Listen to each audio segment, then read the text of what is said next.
e ouvir essas canções, ver a poesia dessas canções, né, me impactou muito, porque eu vinha de uma denominação pentecostal, histórica, né,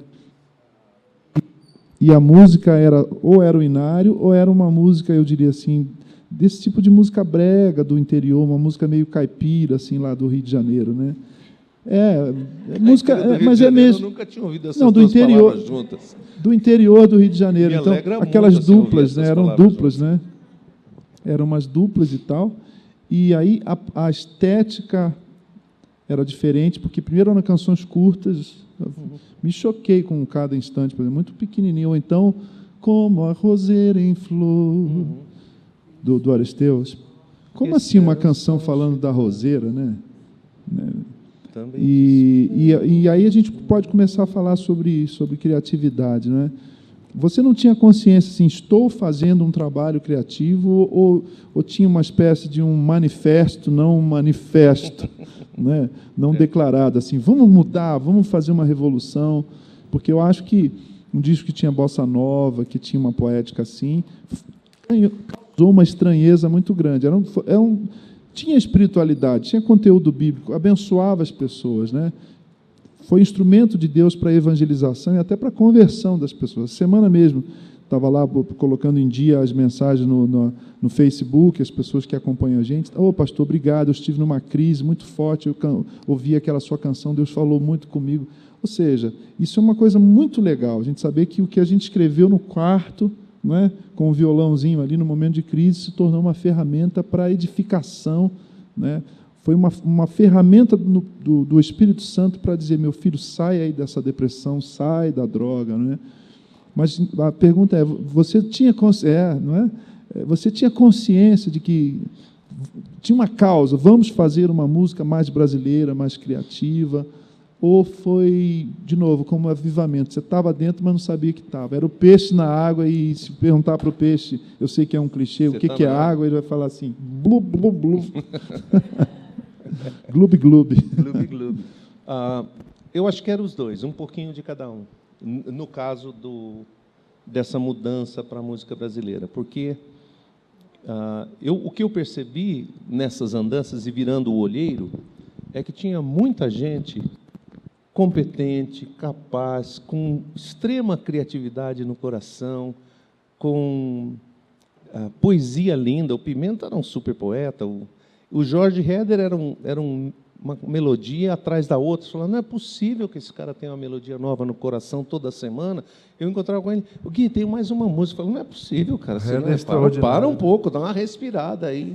Ele me falou que às vezes passava a noite inteira compondo, fazia duas, três melodias. Pois é, eu acho que eu sei que tinha muito a ver com a relação com Deus, com o fato de que ele assumia aquilo como, olha, isso sou quem eu sou, eu nasci para isso. Então, tipo assim, se eu nasci para isso, o que me importa? Quer dizer, ele era dentista, de manhã tem que acordar e ir para o consultório atender. Mas o que eu realmente sou é um adorador, né? E um compositor e um autor. Então, fazia as pessoas, é uma piadinha ruim, fazia as pessoas chorar com as canções e sorrir com o trabalho odontológico. Né? Exato. Você está falando dos parceiros, que é outra coisa interessante, Exato. que daqui a pouco a gente explora mais, né, Gui? Tá bom. Eu não conhecia na música brasileira que eu ouvia, música evangélica, parcerias. A gente conhecia lá nos hinos, né? Os irmãos Wesley, o pastor Ginsburg, veterano batista, que traduziu o I surrender all, que é tudo entregarei. A letra de fulano, música de fulano. Mas na música evangélica não tinha isso. Você tinha Feliciano Amaral, você tinha não sei o que, era um compositor só. E, de repente, eu via Guilherme Kerr e Jorge Heder, Guilherme Kerr e Jorge Camargo, com aquelas melodias bonitas. Guilherme Kerr e João Alexandre, um espetáculo. Guilherme Kerr, eu falei, puxa, mas Guilherme Kerr é tipo Chico Buarque, é tipo Milton Nascimento, tem um monte de parceiro. Nada, quer dizer, tipo Chico Buarque é tipo Guilherme Kerr. Eu era enzima. A enzima só faz a catálise. Eu não... Puxa, não. Então tem uma unção enzimática. Enzimática. Que fique registrado aí. Nós precisamos de enzimas, não é? A gente não tinha pretensão de fazer uma coisa revolucionária que mudasse tudo ou coisa assim. Por outro lado, eu estava tentando explicar, quer dizer, como eu estava encontrando esse monte de gente talentosa, eu pensava assim, mas essa gente precisa ter uma oportunidade. Eu sei que o autor americano, o compositor americano, ele já estourou a música dele, já está sendo cantada lá nas igrejas americanas, isso é maravilhoso. Mas a gente cantar só as americanas aqui traduzidas, é como se a gente estivesse fazendo uma declaração de que a gente não... Que a nossa cultura que a gente não consegue fazer, nós não podemos, então nós ou temos que não tem graça nenhuma. Ou não tem graça o que nós cultura. fazemos. E eu achava, ao ouvir aquilo que eu estava ouvindo, exatamente o oposto disso. Eu falava, isso aqui é maravilhoso, isso aqui a gente tem que fazer. Então, num certo sentido, eu assumi isso como uma bandeira. Lá em Vencedores, que era uma missão vinda, vamos dizer assim, uma missão sustentada pela CEPAL, que era uma missão americana, havia todo um jogo, vamos dizer assim, de interesses, num certo sentido. No sentido bom, né? Num bom sentido, mas também que havia o recurso que eles tinham e tal, e o interesse. Então, o Jaime tinha acabado de pedir para eu traduzir, porque eu tinha feito tantas traduções, e ele achava que eu era o bambambam da tradução. Ele me deu um livro grosso assim, com umas 200 canções americanas que ele queria que eu traduzisse. Uau! E eu comecei a traduzir. E, no meio do caminho, comecei a ficar tão desassossegado, tão desesperado. Falei, gente, eu não posso fazer isso. Tinha música que falava das cores da bandeira americana. E eu falava, Jaime, como você quer que eu traduza isso aqui? Eu mudo para eu mudo para verde e amarelo. Eu faço uma tradução, na verdade, uma interpretação da música, do que ela quis dizer. Ou eu traduzo azul e vermelho, que eu não acho que vale a pena, não acho bom, né? Expliquei para ele, tadinho, ele não conseguiu entender direito, porque sendo americano, como que você não vai traduzir o azul e o branco aí? Ou então alguma coisa assim, tem chuchu, tem feijão, né? Tem fubá, macarrão. Para quem conhece a melodia americana, a piada já se fez. Né? Essa piada é perigosa. É perigosa. Como diz o outro, isso você não mexe com o hino dos outros. Mas é só para ilustrar o ponto. Você se viu numa crise, né? Exatamente. E daí eu desisti do trabalho. Eu falei, estava traduzindo de graça, entre aspas, de graça. Quer dizer, eu trabalhava na missão, então o meu trabalho era aquele. Então, num certo sentido... Mas a missão vivia de ofertas, então eu não tinha um salário propriamente dito, mas era para eu viver daquilo lá. Não me lembro se ele ofereceu qualquer coisa. Eu não sei se a Raquel, sua filha, se sente respondida, mas eu já começo a me encaminhar um pouquinho, tenho o desejo de encaminhar mais para a coisa do processo criativo e da criatividade em si. Eu tive um professor de linguística na graduação que ele era italiano e dizia assim, tradutore, tutti traitore, ou seja, todo tradutor é um traidor, porque ele muda o sentido, né?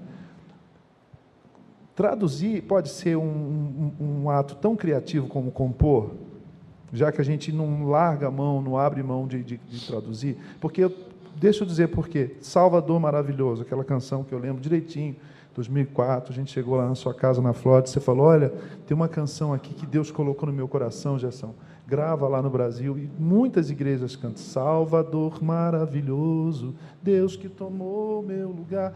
Para mim é tão boa a letra, e ela tem uma brasilidade ali, que eu não sei como, até o que é meio, assim, meio brasileiro mesmo, né? Tem gente que fica abismada e causa espécie quando eu narro, assim, quando eu digo essa canção é uma versão do Guilherme, o que mostra que talvez o meu professor estivesse errado. Você não traiu teologicamente nem nada, mas o que é traduzir? Vamos começar a falar do processo criativo assim. Se você me... Essa é uma pergunta assim capciosa, porque não, se você pensar na tradução da Escritura e no cuidado da tradução de fidelidade, a frase dele é complicada, porque senão ela tem uma ideologia. Qualquer coisa fora do hebraico ou do grego já não serve mais. Eu não posso usar nem a Bíblia em português, porque alguém traduziu. Eu não concordo com ele, nem não defendo, mas é para a tal provocação aí. Não, que eu concordo. Falei. Eu entendo o que ele pode estar querendo dizer, que você sempre, por exemplo, essa tradução, eu acho que em alguns momentos, e Deus me perdoe assim, extrema modéstia, eu fiz um trabalho melhor do que o autor. Então, eu concordo mesmo. quem ouve a canção Wonderful, Merciful, Save, vê em português, vê um trabalho de lapidação da canção, no original em inglês e no português, que eu concordo com você, e não é imodesta, não. O que eu quero dizer não é graça. Não é que eu melhorei nem a letra, nem a música, que são o que ele intencionava. É que a força da poesia dele em inglês não ficou tão forte como a poesia em português. Sim. Eu acho que eu me sinto respondido. Eu acho que tem um desafio na tradução, não é? Mas eu acho que o tradutor leal, ele deve ser leal, quer dizer, ele deve tentar manter a intenção, pelo menos. Ainda que ele use outra metáfora. A não ser que ele diga, isso não é uma tradução, é uma versão, é uma outra canção com essa melodia. Aí tudo bem. Aí assuma e seja honesto. Assume e pronto. Uhum. Agora, seu processo de compor sozinho, letra e música, e com os parceiros. Fala um pouco para a gente isso aí. Isso aí. Porque alguns aqui compõem, não é? Uhum. Eu tenho certeza que o desafio de compor, quando eu comecei a compor, lá na adolescência, 11, 12 anos, fiz as minhas primeiras coisas, era sempre uma cópia, né? Era sempre imitação. Eu sempre imitava alguém, né? E não tinha vergonha disso, porque era referência. Aí eu fui melhorando o nível de referência, né? Me fixei em algumas referências, e aí eu não queria mais imitá-las, eu queria suplantá-las, né? E aí fui achando a minha própria voz, né? Certo. Fala um pouco para a gente, para os que compõem, compor sozinho, se é que existe tal coisa, né? Uhum. O Platão já dizia, o que canto em mim quando eu canto? E ele nem sabia do Espírito Santo, né? Não, mas todos os que falam, cristãos ou não, que falam da criatividade, falam disso, né? Sinto dentro de mim o borbulhar do gênio. Quer dizer, eles usam uma outra expressão, quer dizer, o gênio, a genialidade, é quase como se fosse é o que eles querem, não sei. Uma presença, o espírito, o espírito, mas eles não sabem de onde está vindo aquela criatividade, eles só sabem que os alcança. Sim. Né? Que aquela criatividade os alcança. Os gregos, a palavra música vem das musas, né? Que era a arte provocada pelas tais musas, né? Uhum. E a gente que foi adolescente se apaixonou e compôs canção para as nossas namoradas que nunca se concretizaram, platônicas, ali a gente sabe que é isso, né? Você olhava e fazia uma canção.